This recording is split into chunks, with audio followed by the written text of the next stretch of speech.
یا مالکو کا وظیفہ۔ السلام علیکم۔ آج میں آپ کے لیے اللہ کے صفاتی نام یا مالکو کا وظیفہ لے کر آیا ہوں۔ سب سے پہلے اس نام کا میں آپ کو تھوڑا سا تعارف کروا دیتا ہوں۔ یا مالکو سے مراد حقیقی بادشاہ ہے، یعنی اللہ ہی حقیقی بادشاہ ہے۔ قرآن مجید میں اللہ تعالیٰ نے سورہ مریم کی آیت نمبر 40 میں ارشاد فرمایا، زمین اور اس کے اوپر کی تمام مخلوق کے مالک ہم ہی ہیں اور ہماری ہی طرف سب لوٹا کر لائے جائیں گے۔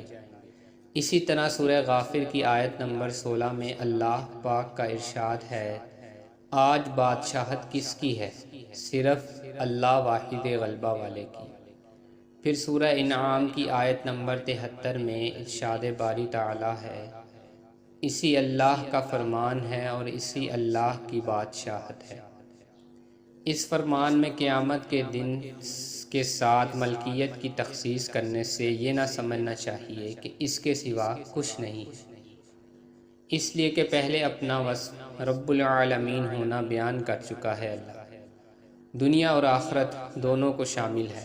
قیامت کے دن کے ساتھ اس کی تخصیص کی وجہ یہ ہے کہ اس دن تو کوئی ملکیت کا دعوے دار بھی نہ ہوگا، بلکہ بغیر اس حقیقی مالک کی اجازت کے زبان تک نہ ہلا سکے گا، جیسا کہ سورہ نبا کی آیت نمبر 38 میں اللہ پاک کا ارشاد ہے، جس دن روح القدس اور فرشتے صف بستہ کھڑے ہوں گے اور کوئی کلام نہ کر سکے گا یہاں تک کہ رحمان اسے اجازت دے اور وہ ٹھیک بات کہے۔ حدیث شریف میں آتا ہے کہ رسول اللہ صلی اللہ علیہ وسلم نے فرمایا، قیامت کے دن اللہ کے نزدیک سب سے بدترین نام اس کا ہوگا جو اپنا نام شہنشاہ رکھے۔ صحیح بخاری 6205۔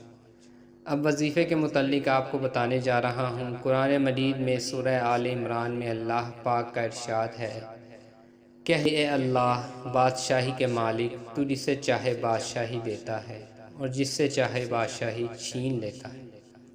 جو شخص روزانہ صبح کی نماز کے بعد کثرت سے یا مالکو پڑھے اور اس کے اول اور آخر ایک ایک مرتبہ درود ابراہیمی پڑھے گا تو اللہ تعالیٰ اسے انشاءاللہ غنی فرما دے گا۔